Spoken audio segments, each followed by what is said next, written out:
السلام علیکم ساتھیوں، میں آپ کے اپنے YouTube channel Ahmed Urdu classes سے عبدالحسیب آپ کا استقبال کرتا ہوں۔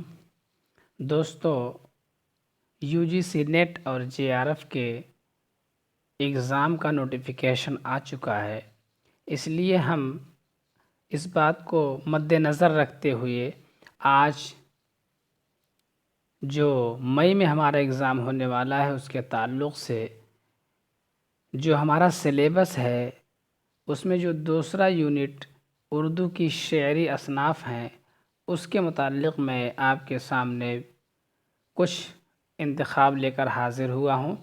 تو چلیے سب سے پہلے اردو کی شعری اصناف جو ہیں، جو ہمارا یونٹ 2 ہے، اس میں سے قصیدہ کا جو فن ہے اس کے بارے میں کچھ جانتے ہیں۔ قصیدہ کیا ہے؟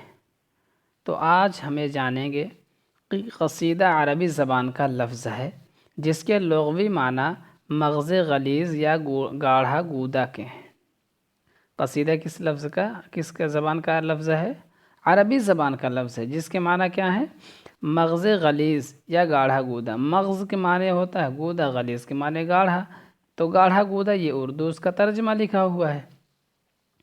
اور کچھ حضرات کی رائے یہ ہے کہ لفظ قصیدہ قصد سے نکلا ہے۔ قصد کے معنی ہوتا ہے ارادہ، تو شاعر قصد کر کے یعنی ارادے سے کسی کی تعریف یا مذمت کرتا ہے، یعنی کسی کی مدح کرتا ہے یا کسی کی برائی بیان کرتا ہے، اس لیے یہ صنف قصیدہ کہلاتی ہے۔ اگر آپ سے پوچھا جائے کہ قصیدہ کس شاعری کی پیداوار ہے تو آپ کا جواب ہوگا کہ قصیدہ عربی شاعری کی پیداوار ہے جو فارسی کے ذریعہ سے اردو میں آئی ہے۔ قصیدہ وہ صنف سخن ہے جس میں کسی کی مدح یا ہجو کی جائے۔ ہجو کے معنی ہوتا ہے مذمت یا برائی، لیکن زیادہ تر قصائد جو ہے مدح کی غرض سے لکھے گئے ہیں، یعنی قصیدے کے اندر دونوں چیزیں پائی جا سکتی ہیں، مدح بھی ہو سکتی ہے اور کسی کی مذمت بھی ہو سکتی ہے، لیکن اکثر و بیشتر جو قصائد آپ کو ملیں گے وہ مدحیہ ہی ملیں گے، یعنی اس میں کسی کی شاعر جو ہے تعریف ہی بیان کرتا نظر آئے گا۔ آگے دیکھتے ہیں، مولانا حالی نے جو مقدمہ شعر و شاعری لکھا ہے اس میں وہ لکھتے ہیں کہ زندوں کی تعریف کو قصیدہ اور مردوں کی تعریف کو مرثیہ کہتے ہیں۔ آپ سے یہ قول پوچھا جا سکتا ہے کہ زندوں کی تعریف کو قصیدہ اور مردوں کی تعریف کو مرثیہ کس نے کہا ہے؟ تو آپ بتائیں گے کہ مولانا حالی نے یہ لکھا ہے، اور مقدمہ شعر و شاعری جو ان کی تصنیف ہے اس کے اندر انہوں نے یہ بات تحریر کی ہے۔ آگے دیکھیے، قصیدہ کیا ہوتا ہے؟ قصیدہ اس مسلسل نظم کو کہتے ہیں جس کے پہلے شعر کے دونوں مصرے اور باقی تمام اشعار کے، یعنی جو پہلا دونوں شعر ہوتا ہے وہ اس شعر کے دونوں مصرے اور اس کے علاوہ جو بقیہ تمام اشعار ہوتے ہیں اس کے دوسرے مصرے جو ہوتے ہیں ہم قافیہ ہم ردیف ہوتے ہیں۔ بقیہ پہلا شعر چھوڑ کر کے اور جو اشعار ہوتے ہیں ان کے دونوں مصرے میں قافیہ ردیف نہیں ہوتا، بلکہ صرف دوسرے مصرے میں ہم قافیہ و ہم ردیف ہوتے ہیں، لیکن ردیف کی پابندی ضروری نہیں ہے۔ آگے ہم کسی سبق میں پڑھیں گے کہ ردیف اور قافیہ کیا ہوتا ہے، اس کو ہم بتلائیں گے۔ قصیدے کی ہیئت کیسی ہے؟ کہتے ہیں قصیدے کی ہیئت وہی ہے جو غزل کی ہے، کیونکہ غزل سے ہی نکلی ہوئی ہے۔ یہ قصیدہ جو ہے کس سے نکلا ہے؟ غزل ہی سے نکلا، تو جیسے اس میں پہلے شعر مطلع کہلاتا ہے، ایسی قصیدے کا بھی پہلا شعر کیا ہوتا ہے؟ مطلع کہلاتا ہے۔ آئیے قصیدہ کے اجزائے ترکیبی دیکھتے ہیں۔ تو قصیدہ کے اجزائے ترکیبی جو ہوتا ہے اس میں جو ہے تشبیب سب سے پہلے آتا ہے، گریز آتا ہے، مدح آتا ہے، اور پھر جو ہے دعا یا حسن طلب، یعنی اسے عرض مدعا کہتے ہیں، اور دعا، یہ کل 5 اجزاء ہوتے ہیں۔ تو چلیے سب سے پہلے ہم تشبیب کو دیکھتے ہیں۔ تشبیب کیا ہے؟ تشبیب جو اشعار قصیدے کی ابتدا میں تمہید کے طور پر لکھے جاتے ہیں تشبیب کہلاتے ہیں۔ تشبیب کا پہلا شعر یعنی قصیدے کا پہلا شعر کیا ہوتا ہے؟ مطلع کہلاتا ہے۔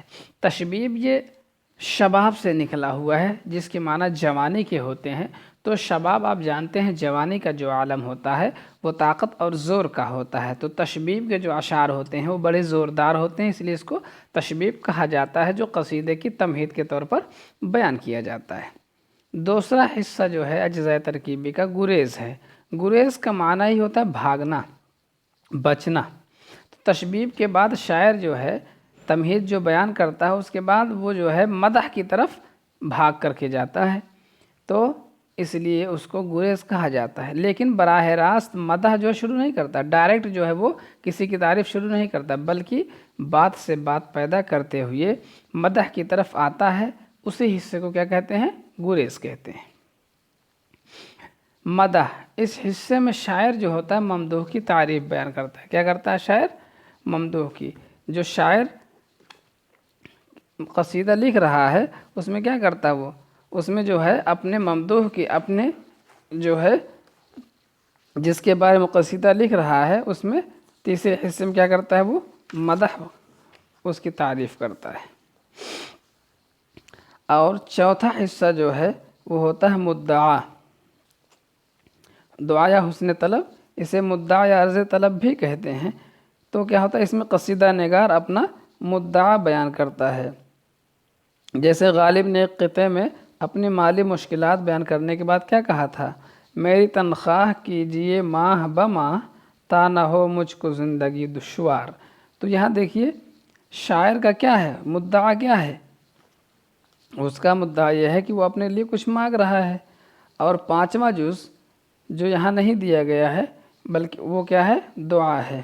دعا یا حسن طلب کہہ دیا گیا، اسی کو مدعا یا عرض طلب بھی کہتے ہیں، لیکن دعا کو الگ سے مان لیا جاتا ہے جو لازمی جز نہیں ہوتا ہے۔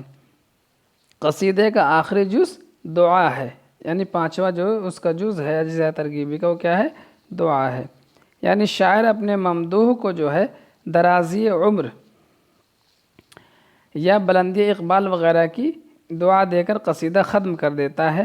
جیسے غالب نے اپنے قصیدے میں بہادر شاہ کو دعا دی تھی کہ تمہاری سلطنت جو ہے وہ قیامت تک باقی رہے، اور انہوں نے کیا شعر لکھا تھا؟ ہے ازل سے روانی آغاز، ہو ابد تک رسائی انجام۔ آپ جانتے ہیں تو یہ کل 5 اجزاء ہوتے ہیں قصیدے میں۔ سب سے پہلے تشبیب، دوسرا گریز، تیسرا مدح، اور چوتھا مدعا، اور پانچویں جو ہے دعا۔ تو جو چوتھا مدعا ہے، قصیدے کا جو چوتھا جز ہوتا ہے مدعا یا عرض مطلب ہے، یعنی مدح گوئی کے بعد قصیدہ نگار اپنا مدعا بیان کرتا ہے۔ تو یہ کبھی ہوتا ہے کبھی نہیں ہوتا ہے، تو کہیں 4 دیے جاتا ہے، لیکن اصل طور پر قصیدہ کے اجزاء ترکیبی جو مانے جاتے ہیں وہ 5 مانے جاتے ہیں۔ سمجھ بات آئی؟ تو چلیے آگے قصیدہ کی قسمیں دیکھتے ہیں۔ قصیدہ کی 2 قسمیں ہوتی ہیں، تمہیدیہ اور خطابیہ۔ تمہیدیہ وہ قصیدہ جس میں تشبیب ہو، اور خطابیہ وہ قصیدہ جس میں تشبیب نہ ہو۔ آگے آپ دیکھیں گے تو مضمون کے اعتبار سے قصیدے کو 4 قسموں میں تقسیم کیا جا سکتا ہے۔ مدحیہ یعنی جس میں کسی کی تعریف ہو، ہجویہ یعنی جس میں کسی کی برائی بیان کی جائے، وعظیہ جس میں کسی کو وعظ و نصیحت کی جائے، اور چوتھا ہے بیانیہ۔ آگے دیکھتے ہیں حالی نے قصیدے کی مذمت کی ہے اور ان کی رائے کیا تھی۔ حالی نے کیا کہا ہے؟ غزل اور قصیدے کے ناپاک دفتر، عفونت میں سنڈاس سے جو ہیں بدتر۔ تو انہوں نے، حالی نے غزل اور قصیدے دونوں کو کیا کہا؟ یہ ناپاک دفتر کہا ہے، اور بدبو اور عفونت میں ان کو سنڈاس سے بھی برا تصور کیا ہے۔ تو یہ پوچھا جا سکتا ہے، اس لیے ہم نے اس کو ہائی لائٹڈ کر دیا ہے، آپ دیکھ لیجئے۔ آگے ہم قصیدہ کے جو روح رواں کہے جاتے ہیں ان کے بارے میں پڑھتے ہیں۔ ہمارے نصاب میں مرزا محمد رفیع سودا شامل ہیں، تو ان کا نام جو ہے وہ کیا ہے؟ مرزا محمد رفیع ہے، تخلص سودا ہے۔ ان کی پیدائش 1712 عیسوی کو دہلی میں ہوئی تھی، اور ان کی وفات جو ہے وہ 1781 عیسوی لکھنؤ میں ہوئی۔ ان کے والد محمد شفیع جو ہیں وہ پیشے سے سوداگر تھے، جس کی نسبت سے سودا نے اپنا تخلص اختیار کیا اور اپنا تخلص سودا رکھا۔ چونکہ ان کے والد کیا تھے؟ سوداگر تھے، اس لیے انہوں نے اپنا تخلص کیا رکھا؟ سودا۔ ان کی تعلیم کیا تھی؟ تو ان کو سودا کو ترکی، عربی اور فارسی زبان میں مہارت حاصل تھی، ید طولہ رکھتے تھے۔ ان کے استاد ہیں خان آرزو۔ خان آرزو بہت ہی مشہور شاعر ہیں، ان کے استاذ ہیں، اور ان کے شاگردوں میں قائم چاند پوری کا نام آتا ہے۔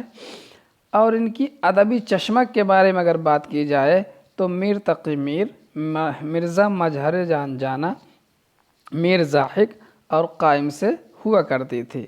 یعنی ادبی مقابلہ اور ادبی چشمک جو ہوتی تھی وہ میر تقی میر سے، مرزا مظہر جان جانا سے، میر زاحق سے اور میر قائم چاند پوری سے۔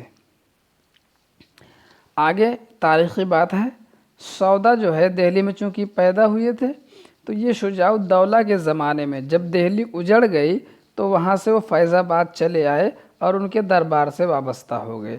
پھر جب آصف الدولہ کا زمانہ آیا تو سودا جو ہے فیض آباد سے کہاں پہنچ گئے؟ لکھنؤ آ گئے۔ آئیے سودا کے بارے میں کچھ اقوال ہیں جو بڑے بڑے ادیبوں نے کہے، اس بہت ہی اہمیت کے حامل ہیں، ان کو دیکھتے ہیں۔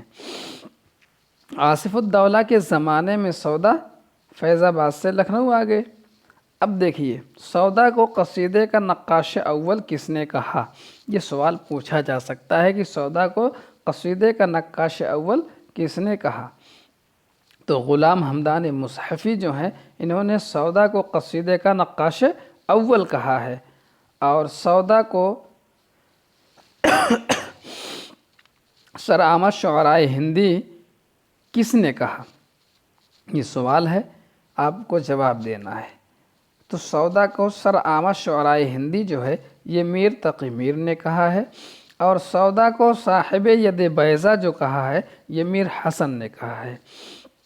اور بہت ہی مشہور اور اہمیت کا حامل سوال ہے، مرثیہ کو مسدس کی شکل یا مسدس کی ہیئت کس نے عطا کی ہے؟ تو یہ جو ہے سودا نے مرثیہ کو مسدس کی ہیئت عطا کی ہے۔ آگے بہت ہی اہم بات لکھی ہوئی ہے، ہجویہ قصیدہ کا بانی کسے کہا جاتا ہے؟ چونکہ آپ کو اردو ادب میں زیادہ تر قصائد مدحیہ ہی ملیں گے، لیکن ہجویہ جو قصائد ہیں ان کا بانی جو ہے سودا کو شمار کیا جاتا ہے۔ فارسی شعراء انوری اور عرفی کے ہم پلہ شاعر کون سا شاعر ہے؟ تو یہ بھی آپ کے سودا ہیں، ان کو انوری اور عرفی کے ہم پلہ شاعر تسلیم کیا جاتا ہے، اور یہ مانا جاتا ہے کہ جیسے عرفی اور انوری جو ہے یہ فارسی کے بڑے شاعر گزرے ہیں قصیدہ وغیرہ کے، ایسے ہی اردو میں جو ہے سودا کا مقام و مرتبہ ہے۔ آئیے ان کی تصانیف پر ایک نظر ڈالتے ہیں۔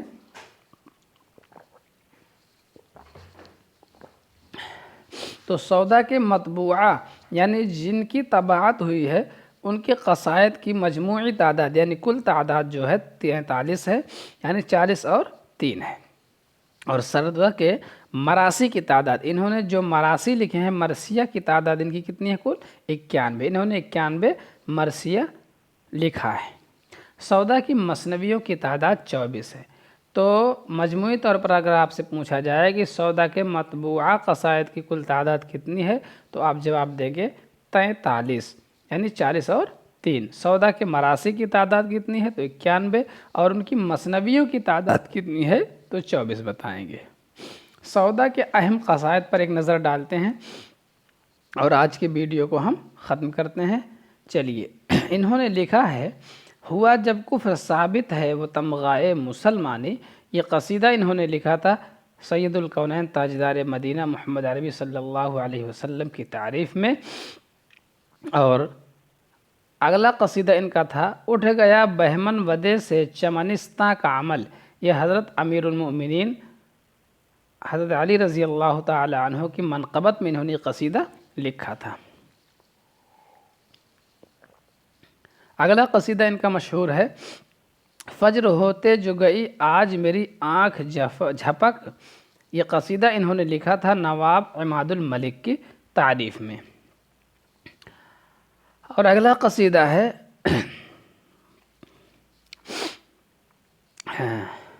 برج محل میں بیٹھ کے خاور کا تاجدار، قصیدہ بہاریہ ہے، یہ آصف الدولہ کی مدح میں انہوں نے لکھا تھا۔ اور بہت ہی مشہور چیز ہے شہر آشوب کا یہ شعر ہے۔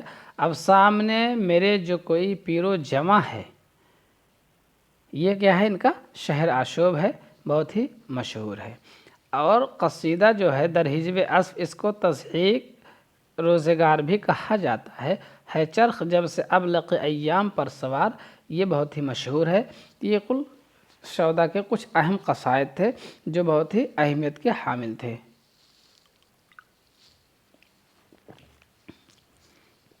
آگے اقوال دیکھتے ہیں۔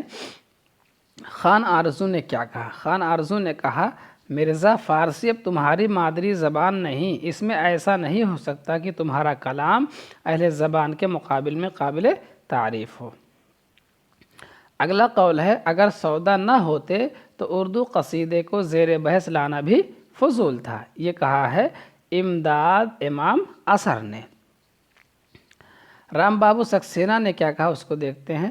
رام بابو سکسینہ نے کہا کہ ان کے قصائد یعنی سودا کے جو قصائد ہیں بڑے بڑے فارسی استادوں کے قصائد کے ٹکر کے ہیں، اور بعض تو عرفی اور خاقانی کے معرکۃ الآراء قصیدوں کو بھی بھلا دیتے ہیں۔ یہ رام بابو سکسینہ کا قول ہے۔